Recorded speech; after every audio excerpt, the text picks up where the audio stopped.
அண்ட சராசரங்களையும் படைத்த கர்த்தாதி கர்த்தர் பேசும் தெய்வங்க.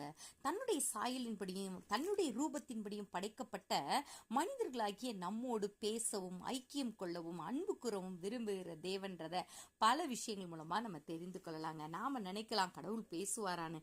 எஸ், அவர் பேசுவார். நமக்கு வாயை உண்டு பண்ணினவர் அவர் பேசாம இருப்பாரா? நம்மையே பேச வைத்திருக்கிறார். அவருடைய சிருஷ்டி படைப்புகளாகிய நம்மையே பேச வைத்தவர் அவர் பேசாம இருப்பாரா? எஸ், அவர் பேசுகிற தேவன். பாருங்களேன், அவருடைய தேவ தூதன் கூட வந்து மரியாளிடத்துல சொல்றாங்க, இந்த மாதிரி நீ கர்ப்பவதியாகி ஒரு குமாரனை பெறுவாய், அவருக்கு இயேசு என்று பேரிடுவாயாகன்னு சொல்லிட்டு சொல்றாரு. அவர் இந்த மாதிரி பெரியவராயிருப்பார், கர்த்தராகிய தேவன் அவருடைய பிதாவாகிய தாவீதின் சிங்காசனத்தை அவருக்கு கொடுப்பார், அவருடைய ராஜ்யத்துக்கு முடிவிராதுன்னு சொல்லிட்டு பெரிய பெரிய காரியங்கள் எல்லாம் சொல்றாங்க. சொல்லும்போது மரியாள் வந்து எப்படி ஒரு மனிதனிடத்துல பேசுவாங்களோ அதே மாதிரி பேசுறாங்க. அதற்கு மரியாள் தேவதூதனை நோக்கி, இது எப்படி ஆகும், புருஷனே அறியேனே, எனக்குன்னு திருமணம் ஆகலை, எனக்கு எப்படி குழந்தை பிறக்கும்னு சொல்லிட்டு அவங்க தன்னுடைய நியாயமான கேள்வியை வந்து கேட்கிறாங்க. சோ அதற்கு வந்து தேவதூதன் வந்து ரிப்ளை பண்றதா பார்க்கிறோம்.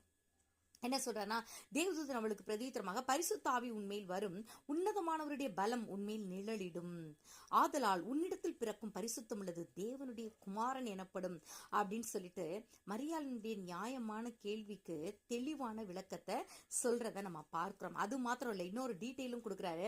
இதோ உனக்கு இனத்தாளா இருக்கிற எலிசபெத்தும் தன் முதிர் வயதிலே ஒரு புத்திரனை கற்பம் தரித்திருக்கிறாள், மலடி எண்ணப்பட்ட அவளுக்கு இது 6ஆம் மாதம், தேவனாலே கூடாத காரியம் ஒன்றுமில்லை என்று சொல்லி. எஸ், பார்த்தீங்களா, கர்த்தரால் கூடாத காரியம் ஒன்றுமில்லை. இந்த வயது சென்ற மரியாளுக்கும் வயது சென்ற சகரியாவுக்கும் எலிசபெத்துக்கும் கூட முதிர் வயதுல ஒரு கர்ப்பத்தின் கனி கர்த்தர் கொடுத்தார். அவர் தான் யோவான் ஸ்நானகன் என்று சொல்லப்படுகிறவர். ஸோ அந்த காரியத்தையும் கூட இவருங்க டீட்டெயில்ஸ் கொடுக்கிறத பார்க்கிறோம். மரியாளிடத்துல சொல்லுகிறார்.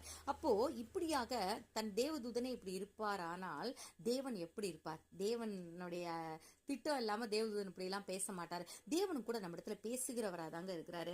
இன்றும் கூட நம்ம ஜெப அறையிலிருந்து பேசும்போது, அவர் இடத்துல விண்ணப்பங்களை ஏறெடுக்கும் போது நமக்கு பதில் கொடுக்கக்கூடிய தேவனாக இருக்கிறார். மனிதனோடு உறவாடுவதில் ஐக்கியம் கொள்வதில் தேவனுக்கு ரொம்ப மகிழ்ச்சியான ஒரு காரியம். பழைய ஏற்பாட்டுல நம்ம பார்த்தோம்னா கூட 1 சாமுவேல் 9ஆம் அதிகாரத்துல 15ஆம் வசனம் சொல்லுகிறது, சவுல் வர ஒரு நாளுக்கு முன்னே கர்த்தர் சாமுவேலின் காது கேட்க, நாளை இந்நேரத்துக்கு பென்யமீன் நாட்டானாகிய ஒரு மனுஷனை உன்னிடத்துக்கு அனுப்புவேன், அவனை நீ என் ஜனமாகிய இஸ்ரவேலின் மேல் அதிபதியாக அபிஷேகம் பண்ண கடவாயின்னு சொல்லிட்டு அநேக காரியங்களை சொல்றாரு. சாமுவேல் சவுலை கண்ட போதும் சொல்றாரு, கர்த்தர் அவனிடத்தில் இதோ நான் உனக்கு சொல்லி இந்த மனுஷன் இவனேன்னு சொல்றாரு. சோ பேசுகிற தேவன் நம் ஆண்டவராக இயேசு கிறிஸ்து. நாம் அவரிடத்தில் பேசுவோம், அவர் நம்மோடு பேசுவார், அவரால் கூடாத காரியம் ஒன்றுமில்லை. God bless you.